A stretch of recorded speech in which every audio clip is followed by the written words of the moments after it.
Welcome to the Poultry Nerds Podcast, where feathers meet fun. Your podcast hosts are Carrie Blackman and Jennifer Bryant. Together, they work hard to bring you the latest news and information from the world of poultry. So, get ready for egg-sighting interviews, fowl facts, and more. Now here's Carrie and Jennifer.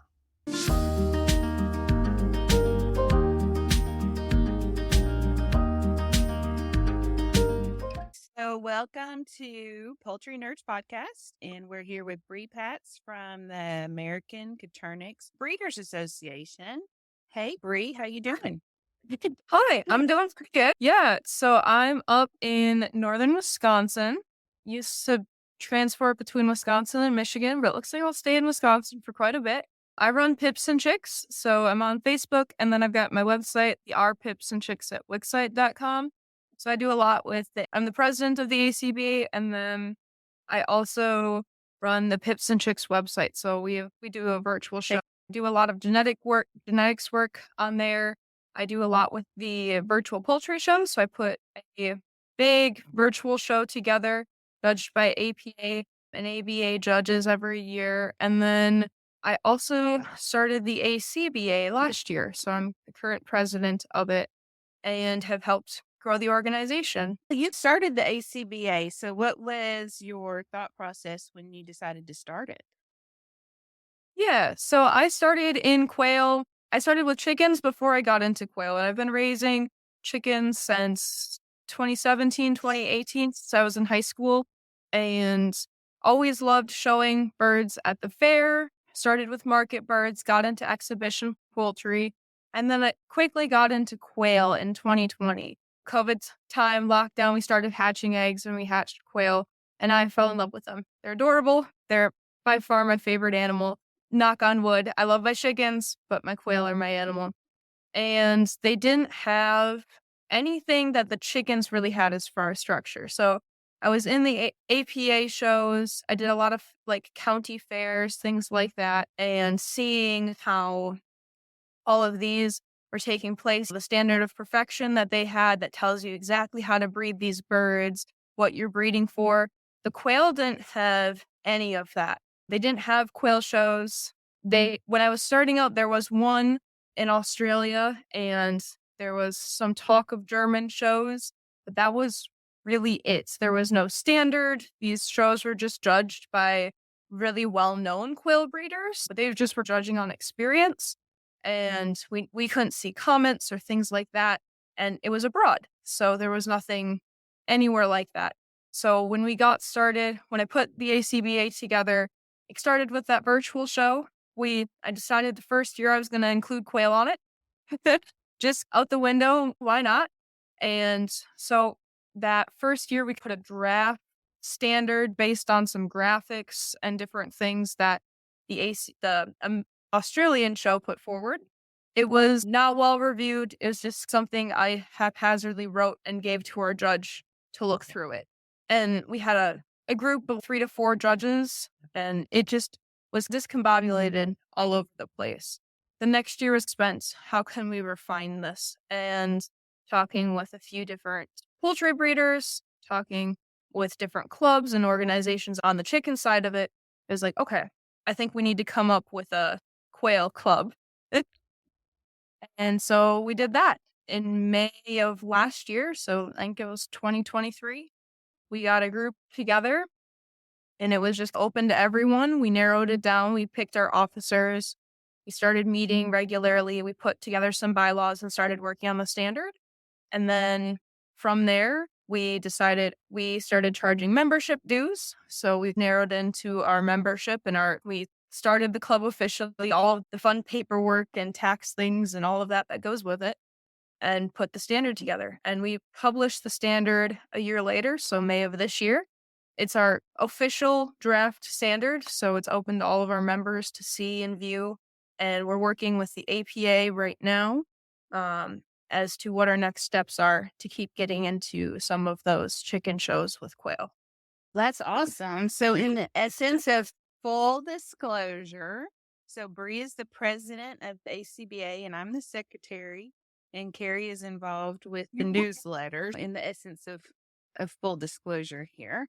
but we want to make sure everybody is aware of the existence of the ACBA. So tell us about the proposed standard. Like, what's the status of it, and how does that process work getting it put into the APA? Yeah, so that's where we're at right now. We've got the draft outline for the type. So we deep dived, we talked with a whole bunch of poultry breeders from all over the world, professors, quail geneticists, zoologists, to make sure it was accurate and just really well put together. Then from there, our next step became talking with the APA about it, because they obviously have a very well established standard. So right now we've got, I think it's 7 or 8 pages. It might be 5 to 10 pages based on the history, the size, the type, general descriptions, all of that.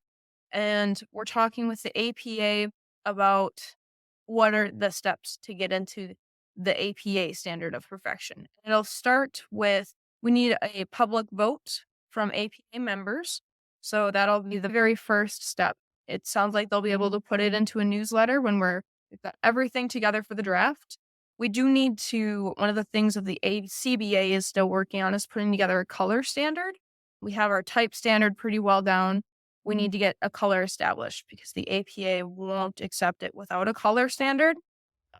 But once we get that in and all of our members agree and it's pretty solid, we'll be putting that out in an APA newsletter at some point. We're working with the standards committee to make sure it's on a good timeline. We make sure we line it up with shows and things like that. And then from there, the real work to get them accepted begins. Jennifer, I don't know if you've done a whole lot with getting different breeds or varieties or things accepted, but it's a pretty big process. No, I'm pretty boring there. I picked monocolor chickens to deal with, and for showings, it's pretty easy that way. Yeah. So, Yeah, With- it's a little more intensive when you're getting started, but understandably, yeah. The APA wants it to be very rigorous. It is not new in the chicken world.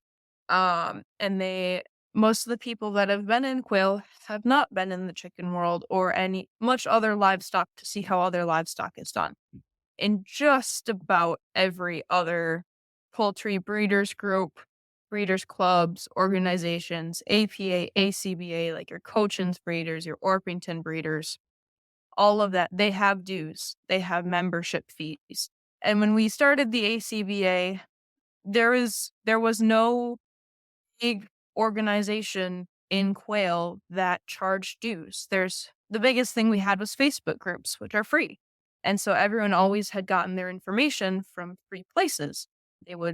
They might have a group of friends and they would talk with them for free, or they talk with them online. And so the idea of having to pay to be in this group was very new. So there was a lot of pushback from it. But it's not new to the poultry world or the livestock world at all. Our dues are not ridiculous, for anyone wondering, or anyone that hasn't been in the ACBA or involved with it. Like, it's $5 for a junior membership, $25 for your basic membership. And then if you wanted listing on our breeders list, so like our public directory, that's a $50 membership for the professional one. But all of our members, like our basic and professional members, can vote and get a say in our Facebook group, in our meetings, things like that.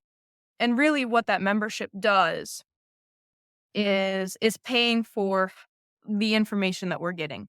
So it's paying for our websites to maintain and update that. It's paying, we're working on getting drawings into the standard. It's going to pay for the APA fees, because to even apply for this process to get accepted into the standard, you have to put a big fee up in the beginning. And it's paying for different things. We had talked about bringing people in, like professors or other very knowledgeable people, to talk about different subjects. So a lot of the information that we're giving out to people and putting together, it's really paying to upkeep everything and prepare for as we keep going. So if we ever get into in-person shows, things like our cage fees or renting out areas, all of those fees are things that, instead of having one person individually pay for, or one farm take all of that weight, we're taking it out of the picture and everyone's paying a small fee into it. And we've been completely open from the beginning about this is what our finances are. Publish an annual report every year that's open to everyone inside the organization and out. And everyone in the organization knows where our money is going to. Our officers aren't paid. I'm not paid. Jennifer's not paid. You're not paid. No one I'm is not paid. profiting off of this at all. So let's just start at like the top then. And we heard this from Sarah last week with the Orpington Club. The APA owns the copyright to the standards, and no breed club can publish the standard because the APA owns it, and they want you to buy that book in order to get that information. And we're going to Yeah. follow that same process once we're accepted into the APA. And that's something we still are working on and still have to figure out how we're going to work with it. It's possible we do something more similar towards the ABA, where we work together as two separate breed organizations.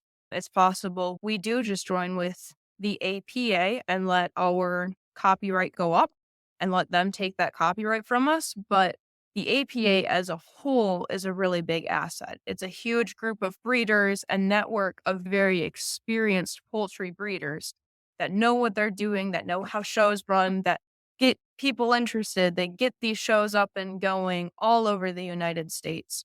So even if we did let go of that copyright to give it to the APA, we're still, as an organization, we're getting a lot more interested members and interested people that want to raise quail and may have never seen it before. But they did it the first time at an APA show or the first time they opened their APA standard.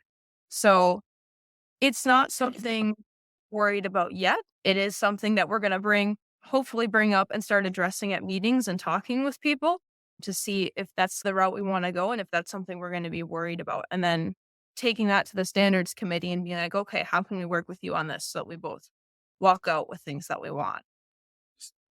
Once you become a member of ACBA, how are the points tracked? How can someone maximize that and get to where they're considered a master breeder? Yeah. So that's one of the really big perks of the ACBA is we keep track of most of that. It comes from shows for the most part. You go to a show, you exhibit some quail. It needs to be quail because we're the quail organization, but you get points for entering birds. You get points for the better your birds do at a show, the more points you get is basically what it comes down to.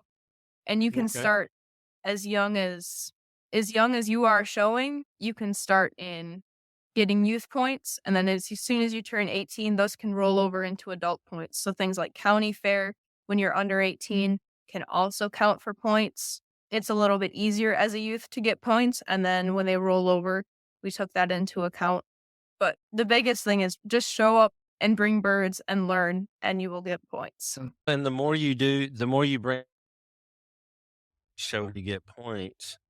That also gives the Coturnix the recognition they need in order to meet part of the qualifications to be recognized by the APA, correct? Absolutely. Yeah. There's a couple of different breed groups part of the process of getting that particular breed accepted. And I've seen a lot of people ask questions about this and about that, and some of the others were there and some weren't. So I actually looked at the APA's documentation on getting a breed. I gotta say, it's not an overnight thing. It's a 3 to 5 year, I believe, minimum. Yep. And that is a lot of work. It's not easy, and we're not walking into it thinking we're going to just do it overnight because we've got some gung-ho people for it. It's set up that way for a reason. The showroom is not the place for fads. We don't want trends coming and standing of perfection filled with a whole bunch of descriptions of breeds that no one's breeding anymore. It's meant to be rigorous. They want to make sure you know what you're talking about when you put this together. you've got enough people interested that it's not a 1 year, 2 year thing. They're committed to it and they actually want to make something that's going to last and outlast us. So it's a give and take. It's going to take a while. I think originally when we put this together, we said 5 to 10 years was the outline of what we had put together. And if it takes less than that, great. But setting that expectation of it's going to take a lot of work. It's going to be hard, but we're going to do everything we can to make sure we still get through it and we still can do everything properly in order and have something solid to show for it. Right. Awesome. And I would just like to add that if you have kids, like 4-H kids or younger kids that want to get involved in showing the quail are easily handleable. Is that right? Handleable. And their growth rate is so quickly, it would keep a child's attention. And it might be a good intro for them to handle such a small bird. Sometimes for younger people, they want to see what they're doing quicker. And Mhm. that's why I got into quail, is because I can try out stuff from a genetic standpoint or from a nutrition standpoint and see long-term results in 2, 3 generations of the bird within a year. With a chicken, you're going to be 3 years doing that. I think there's a lot of different ways I think it would benefit young people messing with the Coturnix. Oh, yeah. And everyone's very worried about if you're not familiar with quail, they have the rep of being flighty. They're really not. If you care for them properly and you give them you've got the proper setup for them, they're not any flightier than chickens. They're not going to come up to you and they may not like to be snuggled like you can train a chicken to do. But as far as a show, the quail you bring to shows are calmer than most of the chickens there. Oh gosh, yeah. Yeah. My quail, if they get out of their cage, they're like fall on the floor and then they just look around like, My thing is with the quail, like when mine get out, they just look around. What do we do? So they're easy to catch. They're easy to manage. So even for younger people, to me, that's a more appealing thing, if that makes sense. yes. Bree, we appreciate you being on today. Is there anything else you would like to add?